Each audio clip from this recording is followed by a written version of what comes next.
Talk 102.3 FM Riverside.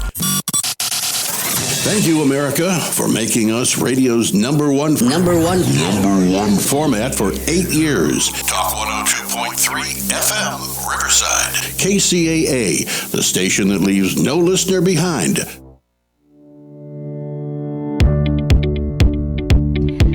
And live from the studios of KCAA Radio in sunny Southern California, part of the CNBC Financial News Network and the National NBC News Network, home to the dream of the Southern California lifestyle. Welcome to Julie Talks Money, where money is our subject, experts are our teachers, and your financial literacy and freedom to live the lifestyle of your choice are our goals. So I'm your host, Julie Phelan. So thanks for joining me today. Each week, my expert guests and I will bring you information on what's happening in money world and a bunch of clues, hot secrets, and strategies on how to save more money, keep your money, and most importantly, make more money in ways that you may have never considered or thought of being possible for yourself. And one of the things, too, that I think is so important is really keeping your money.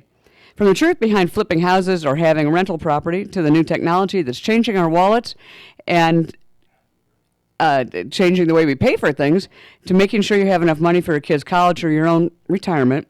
Here you'll find fascinating and I hope fun information as Julie talks money with experts in real estate, stocks, budgets, asset, loans, and growing and saving your money. So if you have any questions or concerns at any time or you want to make some comments, feel free to call me at 951-327-8108. That's 951-327-8108. 951-327-8108. And I'll take suggestions on future topics and things you'd like me to talk about, too. So here's for our little tidbits, which I like to do to start the show out. In the birthday section, which we have Bernie Koppel. I don't know if you remember Doc on the original Love Boat. The boomers will remember, probably, and I'm sure the millennials have no idea who that is. And it's good. But he played Doc on the original one. Believe it or not, he turned 86. That's crazy. And Chris Pratt, who is a cutie, was in Jurassic Park, he turned 40 this week. Then we got, the old guard and the new guard there. And at the Tony Awards earlier this month, the Best Supporting Actress Award went to an actress who is in a wheelchair. So that's a whole big step forward, another boundary kind of dropping away. If you're interested, she played Ado Annie in Oklahoma. And fashion news, which is just another interesting tidbit, it also has to do a little with politics. The organizers of England's Royal Ascot horse races, it's always a place for the very well-dressed and the well-heeled and upscale society, said that attendees can now choose whether to follow the men's or the women's dress codes, whichever they chose. However, both are still required to wear a hat if they're going to be in the royal enclosure society. And in a step backward, if you'll pardon the pun, in 2017, British Columbia barred workplaces from forcing women to wear heels, which personally I think is a good thing. But this month in Japan, the labor minister rejected calls for a similar move, calling heels, quote unquote, necessary for women. Oh my gosh, crazy. Okay, here's something in the wacky but true stage. Do you have a Ring doorbell, or have you heard of that, or any kind of a home surveillance camera? Well, in Oklahoma, a woman's own outdoor home surveillance camera caught her on camera setting fire to her neighbor's house. First, I wonder why the police suspected her and how they found the evidence, but there I was, like that. She didn't really think that through. Now, speaking of fire, we always talk about keeping your money safe, and that includes protecting your assets. So today we're going to be talking, I've got a couple of guests that are joining me today to help talk about protecting your assets, because if you spend a whole lot of time and spend your work life building your home, your equity in your home, your properties, whatever it might be, stocks, bonds, if you lose them, what's the point? What have you been doing all that working for? And the time that you have spent learning about whether it's your stock account or different ways to buy property, it doesn't do any good if you can lose it. You can lose it like that. We saw it in the Paris fire up in Northern California. The Camp Fire up there where the entire town was wiped out. And even though it was in the middle of a forest, a whole lot of people can't rebuild, and they don't know what they're going to be doing because they didn't protect their most precious asset, which was their home. Certainly in the crash of 2007, we couldn't predict what was going to happen as far as the real estate market was concerned, or couldn't predict what was going to happen as far as the stock market was concerned. But there's different ways that we could have protected ourselves by not having all our eggs in one basket. As I said before, my grandfather said to me when I was growing up a bunch, trees don't grow to the sky. If they have unlimited water, sunlight, everything else, there's still going to be some kind of a finite end. And you can say that's true of farm crops. You can say it's true of trees. You can say that's absolutely true of the stock market and certainly true of the real estate market. You cannot expect that things are going to keep on going up, up, up and put all your assets into those different baskets, because if you do, you will get burned eventually. You have to protect yourself. We talk about that in other shows, ways you can do that. I've got a special guest coming up in a couple of weeks who's going to be talking about ways you can use life insurance as a vehicle to do that. And he's got some fascinating and really interesting ideas. But today we're going to be talking more about the physical assets, what you can do or what you need to do to protect yourself and protect your assets that have to do more with real estate or your business. And my experts have to do with insurance. Now, it sounds kind of like a boring subject sometimes, but I'm telling you that insurance is there for a reason, and it's a really, really good reason. And maybe not, most of us think, oh, gee, I need to get car insurance. I know I have to have that. But you never think really carefully about coverage, whether it's renter's insurance or fire insurance or homeowner's insurance. What do we have to have if we are investors and we have rental property? What about a second home? This is the studio in Redlands. We're not too far from Big Bear, and a lot of people buy houses up in the mountains as a cabin for a summer home. Sometimes it's an impulse purchase, and they might get whatever it is that the lender requires for mortgage insurance, or not mortgage insurance, but insurance to protect the lender. But what else do you have to know? What if you are a realtor or a seller of a house, and you're working with a realtor, and you have your house open and open houses? And you have people coming in and out of your house all the time. Well, maybe you live there, maybe you don't. Maybe it's empty. How do you know if you're going to be protected on that score? That's something that a lot of agents are not necessarily going to tell you. But we're going to be talking about that today. And I hope you will find it as interesting as I do as a subject, even though I didn't many, many years ago. It wasn't until I really started getting into having some money that I wanted to learn how to protect it and to keep it.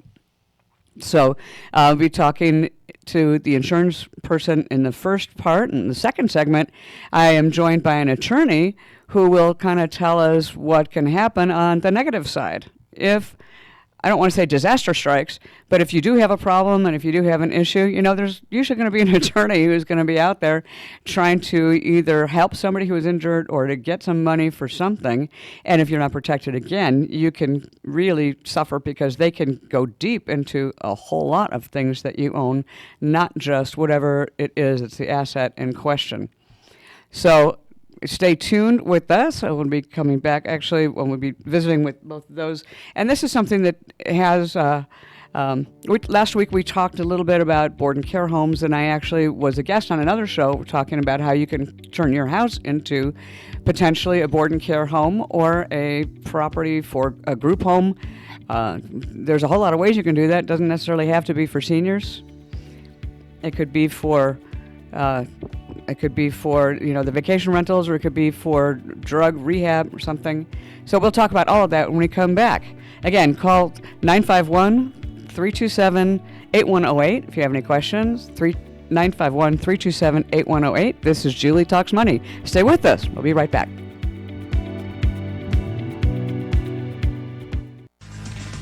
If you want to sell your home, any agent can put a sign in your yard. Which agent is going to actually sell your home for the most money? Well, it's Rudy Kasuma. Rudy will sit down with you. You agree on a price and a deadline. If the deadline passes and the home isn't sold, he will buy your home, guaranteed.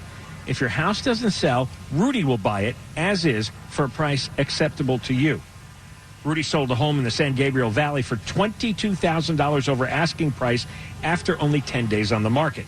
Call Rudy Kasuma now, 855-RUDY-SELLS. That's 855-783-9735. Or go to RudyHasTheBuyers.com. That's RudyHasTheBuyers.com. We all know money doesn't grow on trees, but you can grow your wealth every Saturday at 11 a.m. with Julie Phelan. Julie and her guests have a wealth of knowledge to help you gain more wealth. Your financial future can be bigger than your past. If you need to build fast cash or passive income or long-term wealth, each Saturday at 11 a.m. for Julie Talks Money, right here on NBC Radio, KCAA, 1050 AM, 102.3 FM, and 106.5 FM. And now on Alexa, play KCAA. Hey everybody, this is Julie Phelan from Julie Talks Money. If you're looking to get started in real estate investing, but you're not quite sure how or where you fund property or how you'll be able to fund it, call my friend Anna at Citywide Funding and Realty. There you can find discounted properties like foreclosures, bank-owned properties, and commercial properties every week. Anna will also provide you with the way to buy them with special loans. Maybe you'd only have to put 10% down. Call her to get qualified and find out how you can get into the real estate investing game. Let Citywide Funding be your one-stop shop to find, buy, and fund your first or your next investment deal or business. Call Anna at 310-985-9074. That's 310-985-9074. Citywide Funding, 310-985-9074. Get qualified today.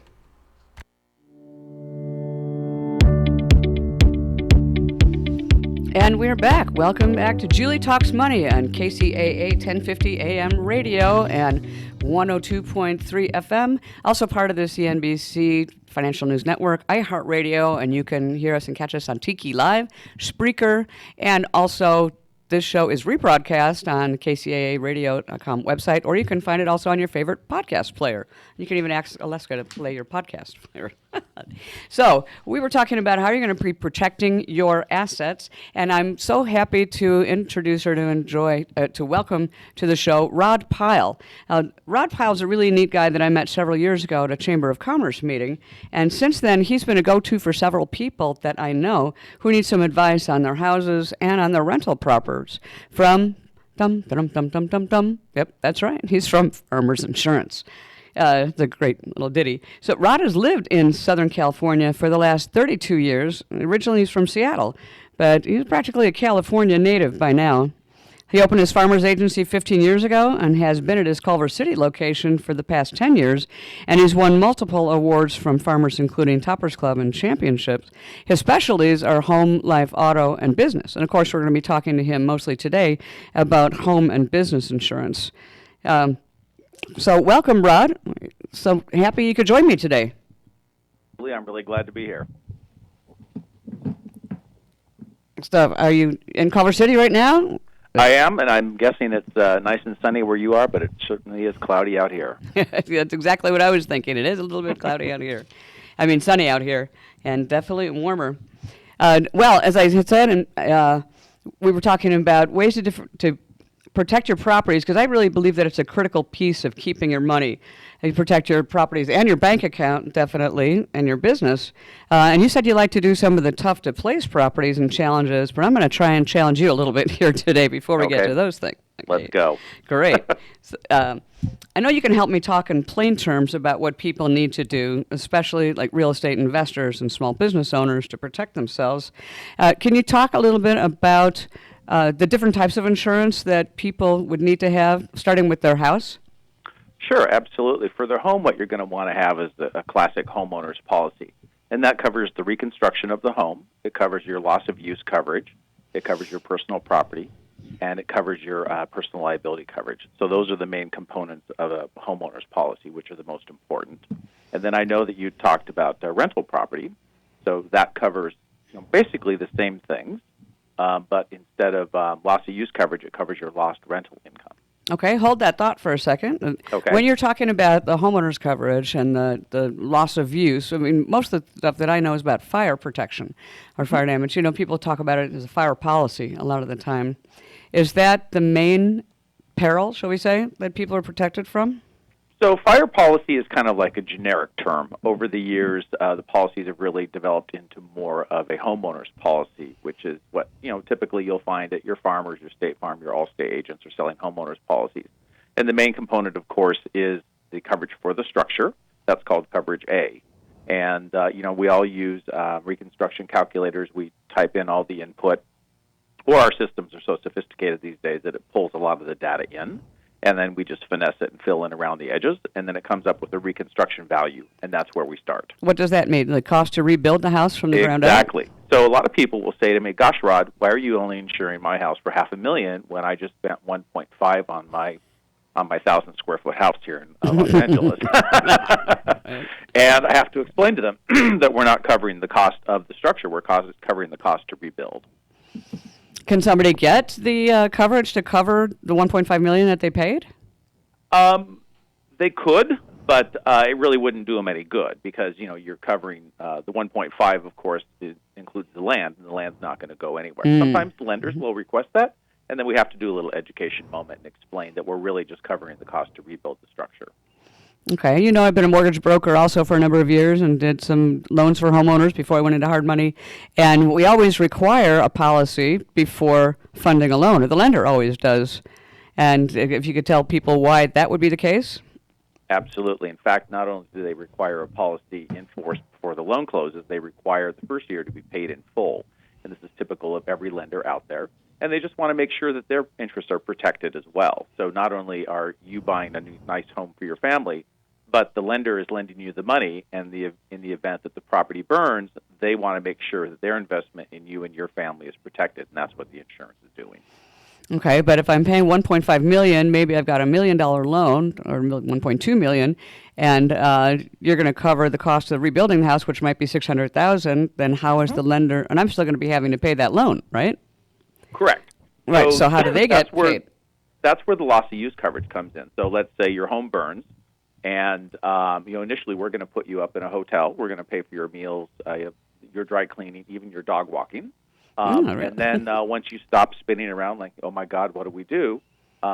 You're going to move into a nearby home or apartment, and we're going to cover that additional rental expense so that you have the funds intact to continue paying your mortgage. No, I didn't realize that. That's pretty cool. Yeah. Now, what about the contents? What about the inside? All my furniture and all my televisions? As I tell my clients, the technical term for that is your stuff, and we're going to cover that at the good homeowners policies. We'll cover that at replacement level. So you're able to, go back to, Macy's, Target, IKEA, wherever you purchase the various items from, and you're able to replace them. I always recommend to my clients that they, snap some pictures or take some videos, and it's not necessarily going to help them remember, what they paid for it. I think with such a traumatic event as like a home burning or a burglary, it's going to help them remember that they even had it. And when they sit down with the adjuster, it will help them jog their memory and say, oh, that's right, I had this or I had that. I've even seen the reports come back from some of the farmers adjusters where we've even paid off for a roll of paper towels and half a bottle of Windex. So they really do get down to the nitty-gritty. That is nitty-gritty. And I am one of those financial people that believe that you should have some kind of a fireproof safe for your papers and things because those are pretty irreplaceable. You have to have some of the important papers that you would need. But that's another subject, another show. Absolutely. Now, and a safety deposit box at the bank isn't such a bad thing. Yeah, that's always good, too. Now, we are in Southern California, not the Midwest where they have the tornadoes and things, but we have earthquakes out here. What about earthquake coverage? Or now we've had so many different properties that have flooded. Absolutely. So these are the two perils, earthquake and flood, that are not covered under any separate policy.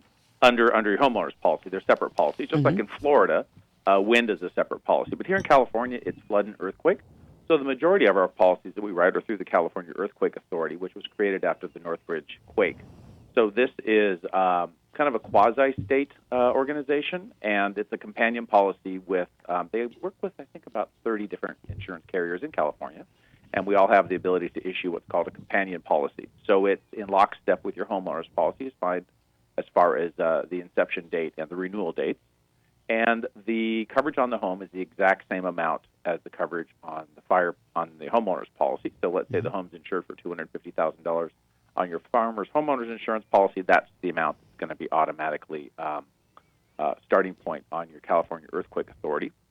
It used to be we just had two standard deductibles, 10 and 15%, but now you can mix and match anywhere from as low as 5% up to 20%. We don't need those details. It's just the coverage I'm kind of curious about because we've had so much of that recently.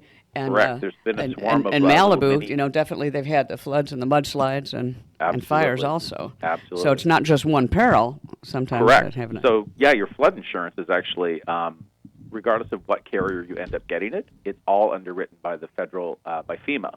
So, and Congress has to reauthorize the flood program every year. And if you're not in a flood zone, it's very inexpensive. If you are in a flood zone, it can get a little bit pricey.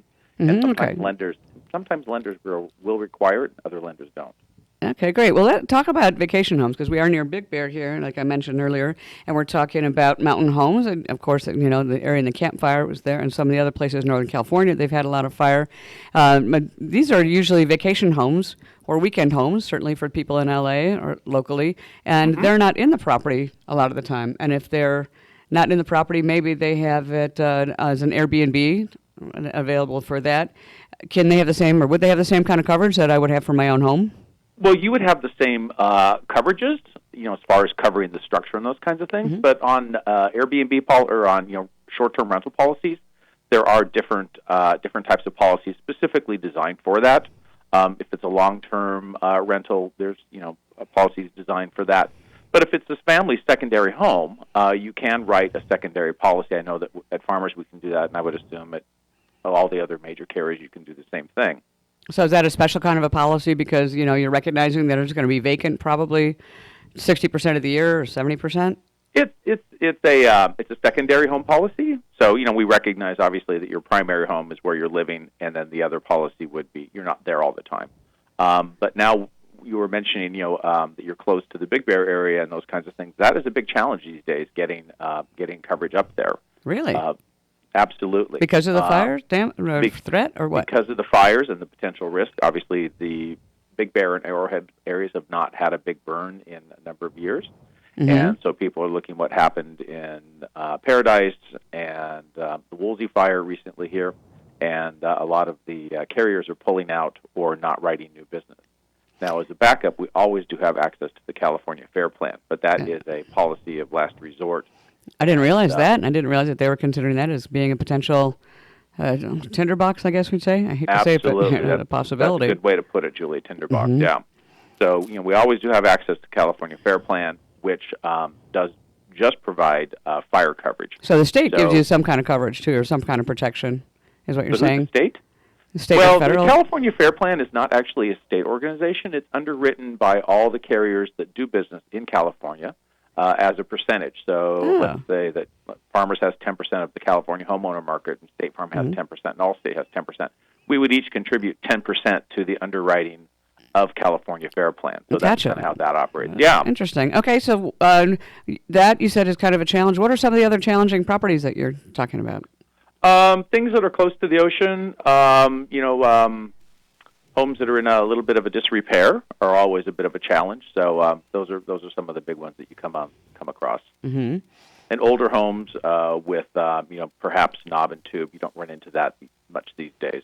But some of those kinds of things are kind of a bit of a challenge. No, I know that I've run into some of the other older homes, and you can almost fall through the floor if you're not careful.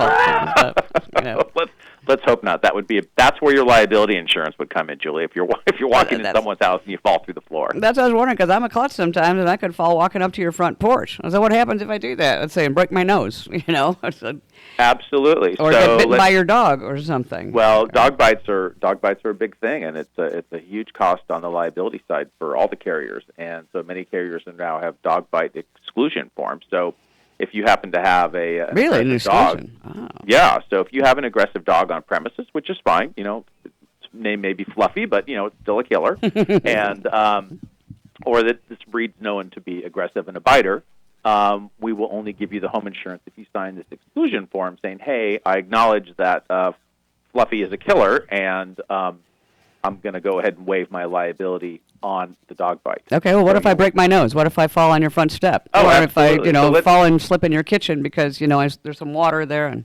Absolutely. So, Julie, let's say you're over at our house for dinner, and there's some grease on the floor. We were stir-frying, and, I failed to clean it up, and you come into the kitchen to pour another glass of wine, and all of a sudden you end up on your back, and, the vertebrae is broken or whatever, that would come under the liability.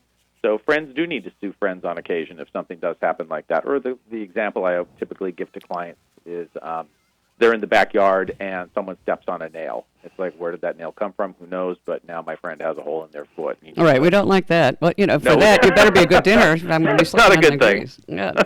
We're going to have to take a little break here right now, Rod. When we come back, I want to talk real quickly about some of the stuff with the rental properties. So Okay. hang on with us. Perfect. Okay, I'll and hang again, out. this is Julie Talks Money on KCAA 1050 AM radio.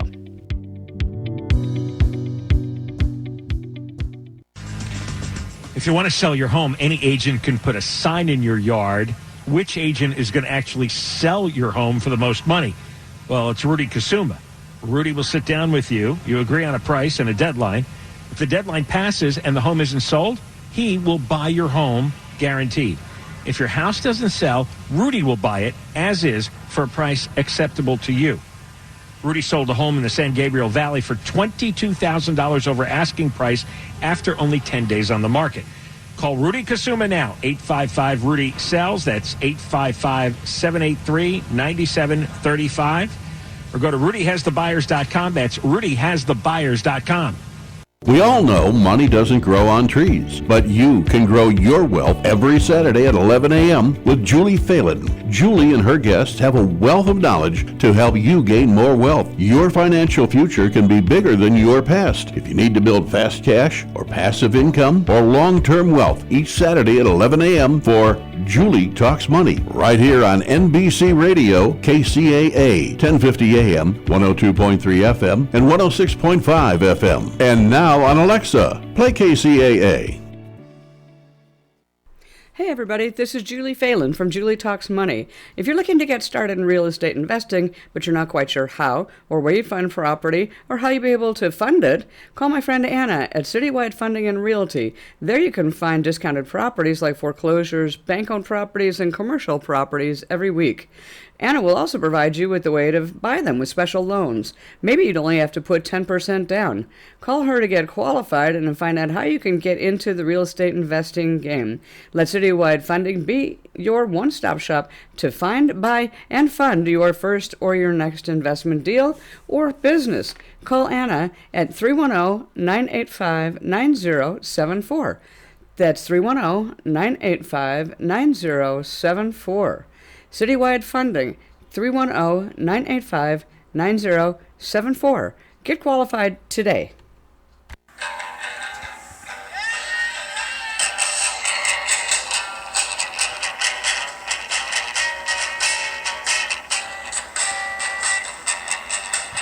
And we are back with Julie Talks Money, KCAA 1050 AM radio. I'm your host, Julie Phelan, and I'm here with my special guest, Rodney Pyle, who's with Farmers Insurance, and we're talking about protecting your assets and protecting the properties and the things that you have worked so hard to build for your equity. Thanks for being with us today, Rod. Really appreciate it. I want to move on to rental properties. We have a bunch of listeners of the show who have or are buying rental properties, or whether they're houses or 2, 3, or 4plexes, triplex, duplex. So do they buy homeowners insurance if they live in one unit, have a 4plex, for example? The way that works from the insurance aspect is you would get a landlord policy for the building, and then you would get a renter's insurance policy for your own unit. And that's the correct way to ensure that situation. Okay. Would you do that also if you were not living in the property? No. If you were not living on the property, you would merely get a landlord-type policy. Okay. And what does that cover? That has the liability and the fire and... So, exactly. So it covers pretty much the same thing a homeowner's policy does. It covers the structure. It covers, the loss of, instead of the loss of use, it covers loss of rental income. Oh, that's then, important. More importantly, the liability is different. So this is a business-type liability, not personal liability. So it just covers situations at the property. It doesn't cover the landlord himself. Okay, that's great. Now, what about, you mentioned loss of income, because, of course, people have that rental property, generally speaking, as an income property, and they want to produce the income from it. So you can actually get something that will cover it if you have a problem, if you're losing rent? Absolutely. So if it's a covered peril, so the big two examples would be a fire or a water loss, and your tenants are like, hey, I'm out of here. I'm not going to wait for you to fix this. The insurance company will reimburse you for that lost rental income for the period that the property is unlivable. Mm-hmm. And then once it's livable, then the payments stop, and it's just up to you to throw the for rent sign out front. Okay, so if you actually lose your rent and you're having people who are having to move out, and maybe you have to pay for their housing too. Is it No, possible? you wouldn't pick up their housing. That's their Oh. responsibility to get their own renter's insurance policy, which would pick up that.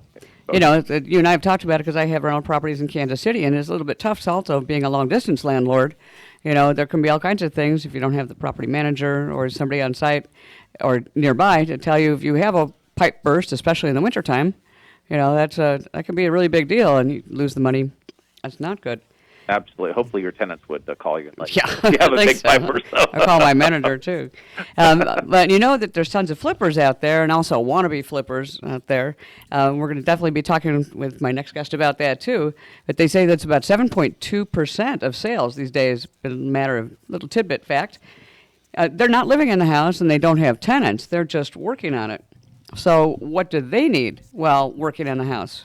Well, there's two types of insurance they would need. If they're just doing cosmetic, they're updating the bathroom, putting in new carpet, sanding the floors, and painting, they could merely just get a vacant policy while they're working on the structure. But if they're going to be doing, major remodeling, moving load-bearing walls, and that kind of thing, they would need to get a builder's risk policy. Oh, that's definitely different. Yes, they're completely different. Yeah. So what would they be covering? Would they be covering as far as even if they are doing the cosmetic and the liability? So correct. It It's covers the structure? It covers the structure, the liability. Let's say they've brought in new appliances. They have those on site. That would be the personal property they'd be covering. Oh, so that's a different coverage. Yeah, and also loss of use if the place burns while they're building it. And that's actually a lot of time when fires do start. They're welding or they're doing something on structure on God site. forbid. And then absolutely. And then the structure catches fire. Yeah. Have electrical sparks and things too. Okay, and lastly, then you also insure businesses. Now, would that be something? Would you like insure an LLC, or is it more physical premises and a physical business like a retail property? Well, we do both. We have restaurants. We have professional offices. Lawyers, doctors, accountants, those kinds of things. We insure them. We can either insure just the business, or if the client owns the structure as well, we would insure both. And it can be any type of ownership: corporation, LLC, C corp, S corp, sole proprietor. Wow. See, there's a lot more than anybody knew, right? I really appreciate your being here and telling us about it, even though it's been brief. It's been informative. And again, this is Rodney Pyle with Farmers Insurance. And if you'd like to talk to Rod, you can call me at 951-327-8108. That's 327-951-8108. And I'll put you in touch with Rod. Again, 951-327-8108, or you can email me at julietalksmoney@gmail.com. It's julietalksmoney@gmail.com. Thanks so much for joining us, Rod. I really appreciate it. Julie, this was a lot of fun. Thanks so much, and we'll talk soon. You bet. Well, good. Okay, take care. Bye-bye. Okay, now I'd like to move on to my next guest, who is here in the studio with me. His name is Joseph Frondel, and Joe is an attorney in West Covina. Thanks for joining me, Joe. Thank you, Julie. Thank you for having me here. It's a pleasure to be on the show. I'm so glad you're here, and he's another somebody that I met at a Chamber of Commerce meeting. Chambers of Commerce can be very good for your business life. I just want to put that out there as a thing. So Joseph spent several years at a firm, and then he opened his own office in West Covina, and his main areas of practice are employment law, labor law, work comp, and personal injury, which definitely ties right into what we're talking about as far as protecting the assets. I wanted to bring him in to tell us a little bit about how the law looks at things with real estate and the liability that Rod was talking about, whether it's your house or flipping or investing or vacations. Sure. So we had a very interesting conversation about liability in particular, and I wanted to start off with what we ended with, Rod, with flippers, and what it is they're doing, because so many people think that they can do this and it's so easy, and all they have to do, is either hire a contractor or go to Home Depot maybe and meet a couple people or hire a handyman. So what are the risks that you take in doing that, and how can you mitigate them? Well, other than the obvious risk of whether you can make money on the project, I mean, there are lots of legal risks that can be involved as well, Julie. So one of the things that I've seen quite a bit in my practice that a lot of, whether it's flippers or just regular homeowners, don't realize is that the contractors and people who are coming to the property to do the work, whether it's the roofers or graders or putting siding on, those people potentially can become your employee. for purposes of workers' compensation benefits if they get injured on the job, potentially even for third-party liability, like if they end up injuring a third party while they're working on the job. So those are some of the bigger risks that I have seen in my practice, Julie. Well, how can that be? How can they be my employees when I'm hiring them, and they're independent contractors, like a handyman, or I'm calling some guy to be the electrician or the plumber? Sure. And most people, think that, I'm hiring this person and obviously I'm not running a business. They're just coming here to do a service for me, so they've got to be an independent contractor. But in California, the law is heavily favored towards finding that there's an employee-employer relationship, especially for workers' compensation benefits, but also in the context of injuries caused by the potential employee to third parties.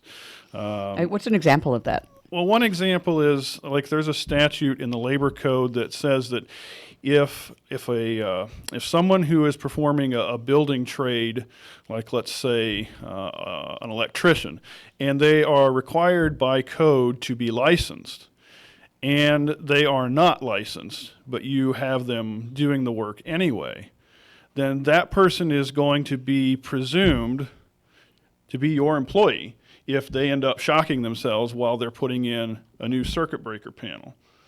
And so then they can sue you? Yes. So, what's going to happen is, the homeowner's not going to have sat down and thought about, well, I need to get a workers' compensation policy. I need to get a homeowner's policy on this property potentially that's going to cover third-party injuries. And now, the individual gets hurt, and they can, if there's no insurance, they can sue the homeowner in court, either under a workers' compensation action or more broadly in a civil action, kind of like a personal injury case. So we talked a little bit about, one of the things that comes to mind on that is like, okay, so I hired this guy, basically he lied to me, I thought he was licensed, but he's not, and he doesn't know what he's doing, so he's stupid enough that he hurts himself. How is it that he can sue me? Well, those things happen. And how it is that he can sue you is that the law in California especially heavily favors injured workers or people who claim to be injured workers. Big difference there. Right. So, the law, the way that California law looks at it is that we're going to extend protections to people claiming work injuries very liberally. And so it's very easy to file a claim. It's very easy to prosecute that claim on behalf of an injured worker in terms of the procedure and the process of it. And so it can become a very big headache for someone who is not in the business of having employees and now is looking at a situation where they may have an employee who is severely injured. So how would that be under your homeowner's insurance then? You said work comp policy, but no homeowner is going to be carrying a work comp policy, right? Just to hire a handyman. That is correct. Most homeowners' policies are concerned with injuries to third parties, but if there's an employee-employer relationship, then that is going to be either within the scope of workers' comp or it's going to be within the scope of a civil action based on that employee-employer relationship. And it's going to be completely outside of a homeowner's policy. So you're not going to be able to call up Geico or Allstate and get them to pick up the tab on it. You're going to be, as the homeowner, looking at having to deal with this yourself. And if an individual gets severely injured, this can be catastrophic, for anyone, and especially for a flipper.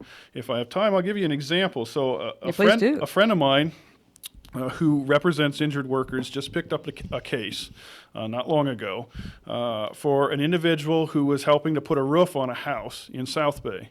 And the contractor he was working for does not have insurance.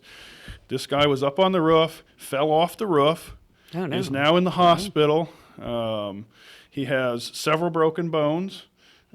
Thankfully, is not paralyzed, but the hospital bill is going to be enormous. What kind of lasting effects this man is going to have, it's hard to say yet, but imagine if he had been paralyzed. Well, just even rehabilitation plus loss of income. Right. And you won't be able to work for a while. Right. And with pain and suffering, this guy's, I think he's about 30 years old, so he's got 30 plus years of work life left. I mean, this is a multi-million-dollar type of case in terms of damages. And a homeowner or a flipper is going to have to face that if there's no workers' comp policy. So that's one of the real dangers. And we do see these things happen. I imagine you do. And of course, we know this is California, too, which is a pretty litigious state, and people want to sue a lot. So talk about contractors. If I am flipping a house or wanting to flip a house and I hire a contractor and I see he says he's a licensed contractor and he gives me a license number, how can I be sure that he actually is licensed? You can check. You need to verify that the license is, in fact, accurate and correct, that the contractor is telling you the truth. So you can call up the state licensing board for whatever specialty that this particular contractor claims to be licensed, and you can verify, is this in fact a valid license? Is it expired? Did he just let it lapse? Maybe it was good a year ago. Maybe it's not good now. You can. Do they have to renew it every year? Well, I mean, they have to renew it periodically, depending on what license it is. So you want to make sure it's not expired, because it might have been good a while back, but now it's expired. And lo and behold, that creates a situation where it brings this legal presumption to the surface, where now the person's going to be presumed to be your employee. No, but they would carry their own liability insurance, wouldn't they? Maybe. Now, I know in my past years as an event producer, or anytime we had to go somewhere, we required a certificate of liability from whatever location we were at, that would cover our people, or they would want one from us if we were going into their premises. Do contractors have that? Can you ask them to provide that? You can, and you should. If you're thinking of hiring someone, you should ask to see their license. You should ask to see their evidence of workers' compensation insurance and general liability insurance. If they can't produce that to you, or are unable to produce it to you to your satisfaction, then you should seriously consider looking elsewhere for someone to do the job. Because you may save a few dollars, and it's great if everything works out all right and there's no issues. But if something happens, you're going to regret the fact that you didn't let that guy go down the road and find somebody else to use. That's true. And so many times people that I know are like, I just have a crew and, nothing's going to happen, or I'm not going to worry about it. Or sometimes, and I hate to say it, and people have, if they are using guys from Home Depot, they're like, well, they're not going to sue because people who are immigrants don't have any recourse in the courts. And that's completely not true. For workers' compensation purposes especially, the law in California is clear. A person's immigration status, whether they are legal, illegal, whatever type of visa they're on, is completely irrelevant for purposes of obtaining benefits. Completely irrelevant. Cannot even be brought up in litigation. So the fact that this person may have just crossed the border illegally 2 weeks ago and has no legal basis to be here, he or she can still obtain an attorney and file a claim, and that claim can be processed and prosecuted. And as long as they're here in this country, they're going to be able to move that claim forward against you, just like as if it's a U.S. citizen whose family has been here for generations. That's amazing, and probably 90% of people, I would guess, don't know that. No, I'm sure. Most people think that, not having immigration status will protect a potential employer in a situation like that, but it doesn't, not in California. Okay, well, I want to talk about that a little bit more when we come back. We've got to take a little break here.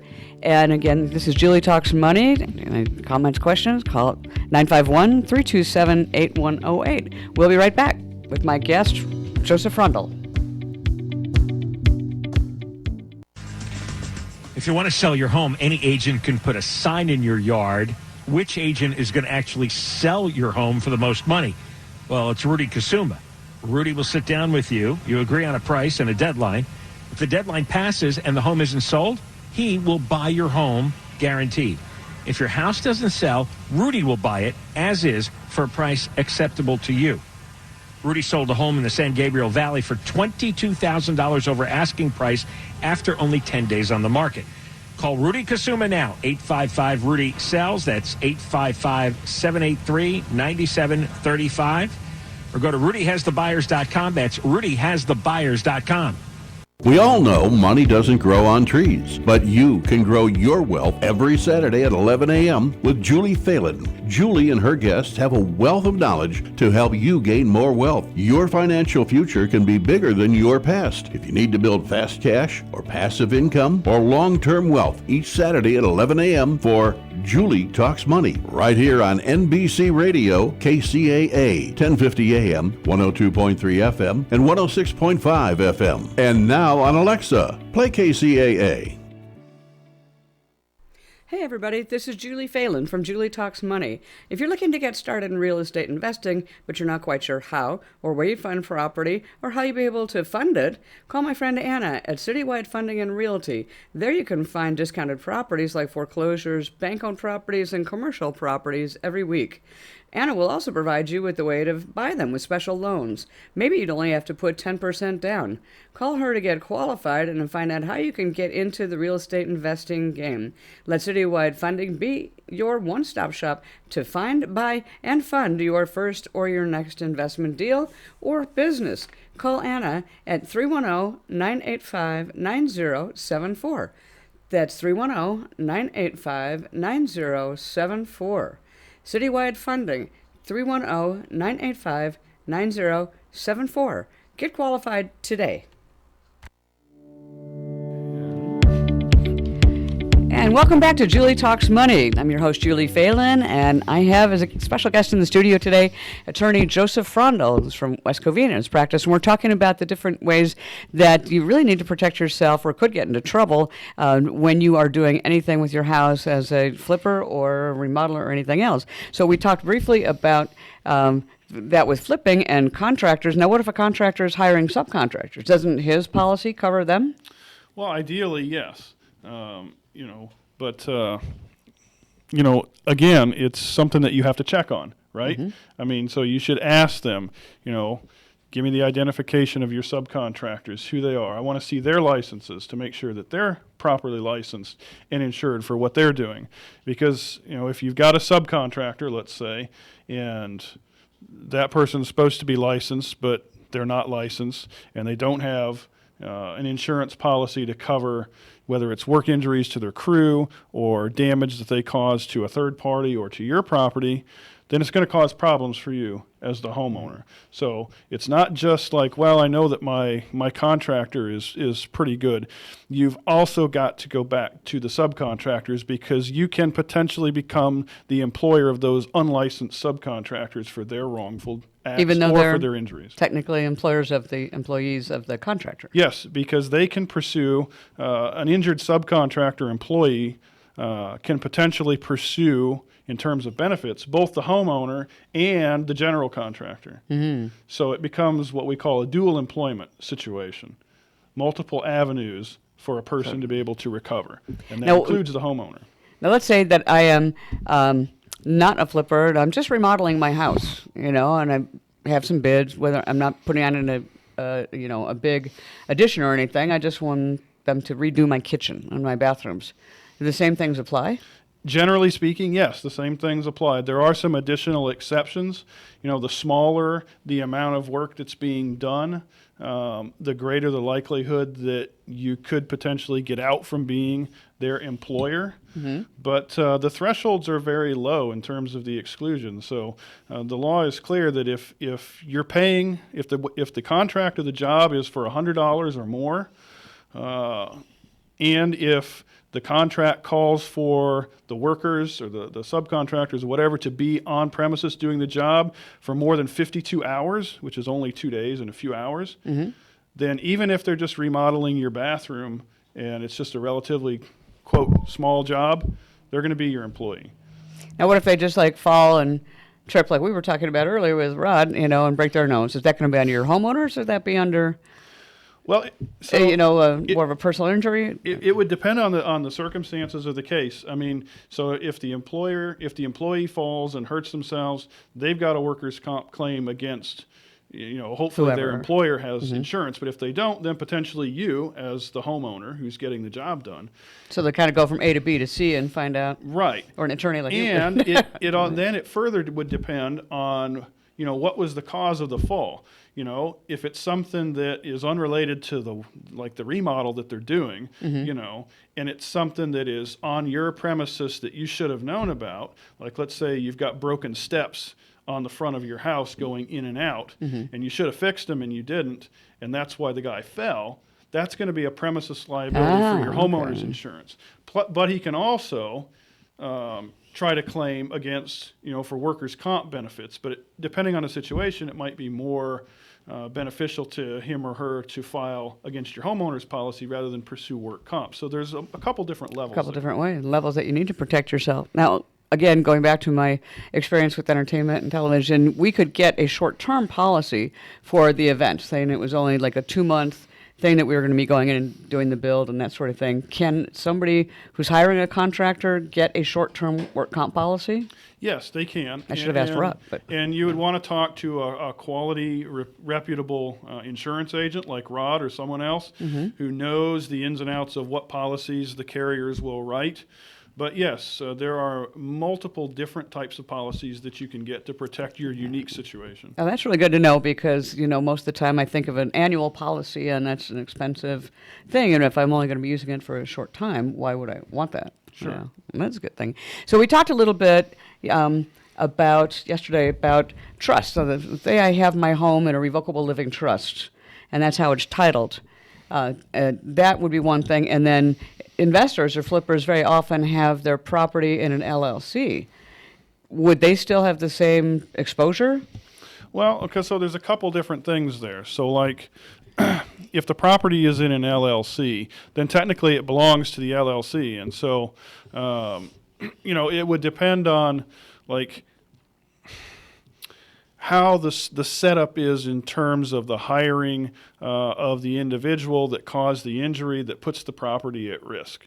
Because if it's an outgrowth of the activity of the LLC, then the liability is going to be on the LLC, and the property as LLC property then becomes subject to being taken in terms of if there's a judgment in a court case, something like that. Well, I thought an LLC was supposed to protect your assets and protect you from that kind of potential loss or lawsuit. An LLC does that, but only to the extent that they are personal debts. So like, if the debt or the injury is something to me personally, like if I go to the casino and I rack up $5 million in gambling debt, but I put my multi-million-dollar yacht or house in an LLC, then the casino can't go after the LLC because I'm just out running around and racking up those bills on my own.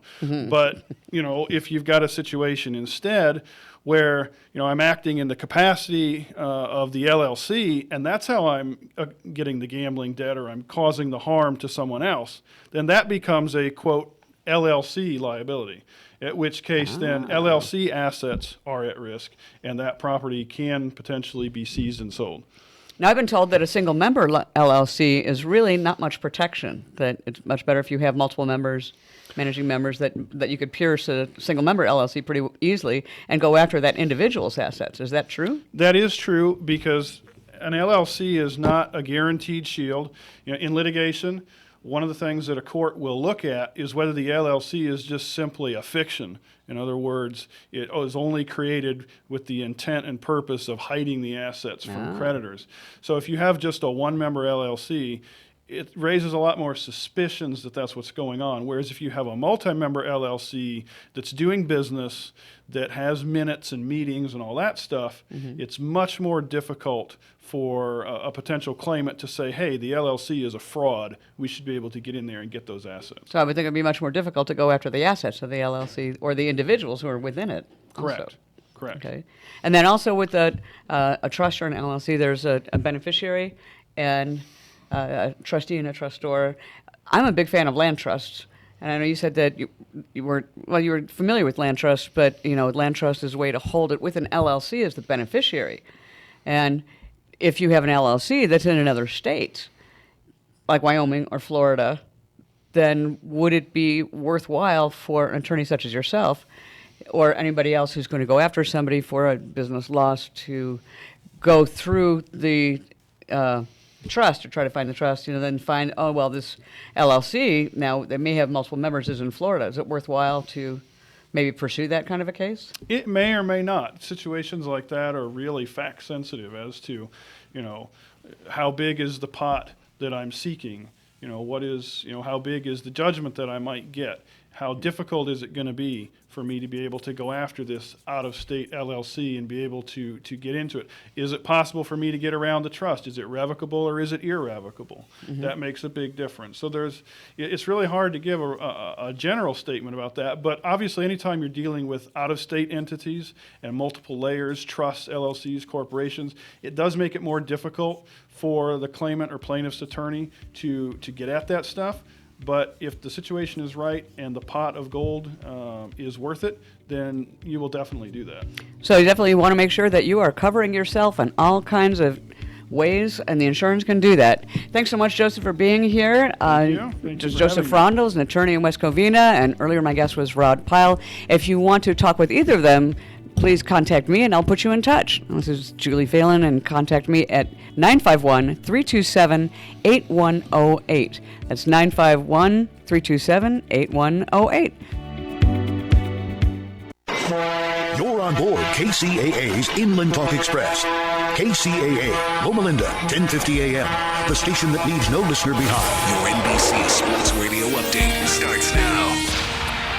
The New Jersey Devils are making moves. Yesterday with the first overall selection taking American Jack Hughes, and today acquiring all-star defenseman PK Subban in a trade with the Predators. Another trade going down today, the Maple Leafs getting some salary cap relief, sending Patrick Marleau to the Hurricanes, and according to reports, the Hurricanes are going to try to convince Marleau to play for them, and if he says no, they'll buy him out, making him a free agent. One more trade to free up salary cap space, the Lightning send JT Miller to the Canucks.